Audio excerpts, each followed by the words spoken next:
Welcome to एड्यूरेव। आज हम एक बहुत ही कमाल की और बहुत गहरी कविता समझने वाले हैं जिसका नाम है आदमी का अनुपात। ये कविता सच में ब्रह्मांड में हमारी जगह क्या है, इस पर हमें एक बिल्कुल नए नजरिए से सोचने पर मजबूर कर देगी। तो ये बेहतरीन कविता लिखी किसने है? चलिए मिलते हैं इसके रचयिता से, गिरिजा कुमार माथुर। तो गिरिजा कुमार माथुर जी, इनका जन्म हुआ था 1919 में मध्य प्रदेश में। वो आकाशवाणी में काफ़ी महत्वपूर्ण पदों पर रहे। उनकी कुछ बहुत फेमस रचनाएं हैं, जैसे मंजीर, नाश और निर्माण और धूप के धान। और हाँ, एक बहुत ही मज़ेदार बात, हम सबने वो गाना तो ज़रूर सुना है, हम होंगे कामयाब। उसका हिंदी अनुवाद भी इन्होंने ही किया था। कमाल है ना? तो ठीक है, कवि के बारे में हमने जान लिया। अब सीधे कविता में उतरते हैं। कवि अपनी बात की शुरुआत करते हैं हमारे अपने बहुत ही छोटे से जाने पहचाने दायरे से, जिसे हम कह सकते हैं द ह्यूमन स्केल। यहाँ पर कवि एक बहुत ही मज़ेदार तकनीक का इस्तेमाल करते हैं। इसे हम जूम आउट इफेक्ट कह सकते हैं। सोचिए, जैसे हम अपना पता बताते हैं। दो लोग एक कमरे में हैं। वो कमरा एक घर के अंदर है। घर एक मोहल्ले का हिस्सा है। मोहल्ला एक शहर में, शहर एक राज्य में, और आखिर में पूरा देश इस पृथ्वी पर। देख रहे हैं कैसे एक एक कदम में हमारा दायरा बड़ा होता जा रहा है। पर यह सफ़र यहीं खत्म नहीं होता। अब कवि हमें पृथ्वी से भी बाहर ले जाने वाले हैं, सीधे अंतरिक्ष की गहराइयों में। तो चलिए अब समझते हैं ब्रह्मांड के अनुपात को, द कॉस्मिक स्केल। और ये जो बदलाव है ना प्लैनेट से कॉस्मिक स्केल का, वो बस इस एक लाइन से आता है। जरा सोचिए, अनगिन नक्षत्रों में पृथ्वी एक छोटी, मतलब इतने सारे अनगिनत तारे हैं, ग्रह हैं, और उनके बीच हमारी पूरी की पूरी पृथ्वी बस एक छोटा सा डॉट है। ये एक लाइन ही हमारा पर्सपेक्टिव बदल देती है। और इस बात पर और जोर देने के लिए कवि कहते हैं कि हमारी पृथ्वी तो करोड़ों में से बस एक है, जस्ट वन, एक छोटा सा बिंदु, एक मामूली सा कण।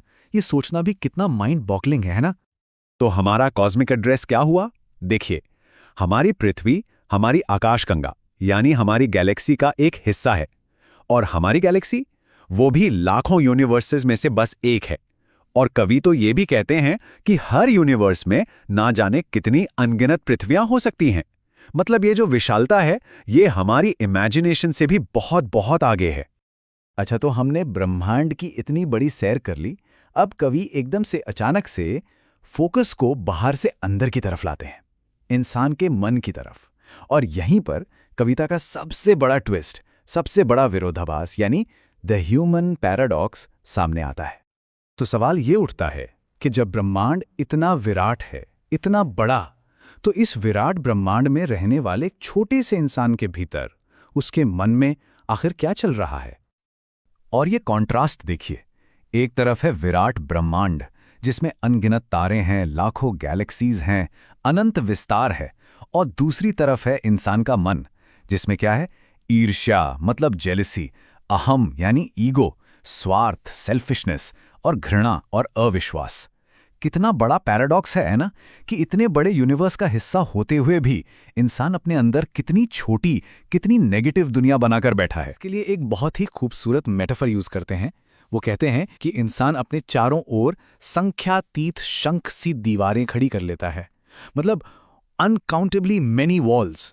जैसे शंख के अंदर लेयर्स होती है ना, वैसी ही दीवारें जो उसे दूसरों से अलग करती हैं। सोचिए, एक ही कमरे में बैठे हैं, फिर भी बीच में दीवारें हैं। तो इस सब का मतलब क्या है? क्या कवि हमें बस एस्ट्रोनॉमी का लेसन दे रहे हैं? नहीं, वो हमें सिर्फ ये नहीं बताना चाहते कि यूनिवर्स कितना बड़ा है, बल्कि वो हमें एक बहुत ज़रूरी सबक सिखाना चाहते हैं। तो चलिए अब समझते हैं इस कविता की असली सीख, द ट्रू लेसन। तो मॉरल ऑफ द स्टोरी क्या है?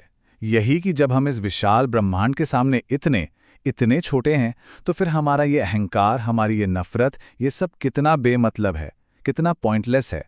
कविता का संदेश एकदम साफ है, इन दीवारों को गिराओ, लड़ाई झगड़े छोड़ो और मिलजुल कर प्रेम और विश्वास के साथ रहो।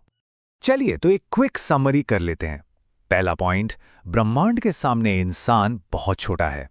दूसरा, हमारा यूनिवर्स हमारी कल्पना से भी कहीं ज्यादा बड़ा है। तीसरा, इंसान का ईगो और उसका स्वार्थ ही उसे दूसरों से अलग करता है, दीवारें बनाता है। और चौथा, जो सबसे इंपॉर्टेंट टेकअवे है, वो ये कि हमें प्रेम और एकता के साथ जीना चाहिए।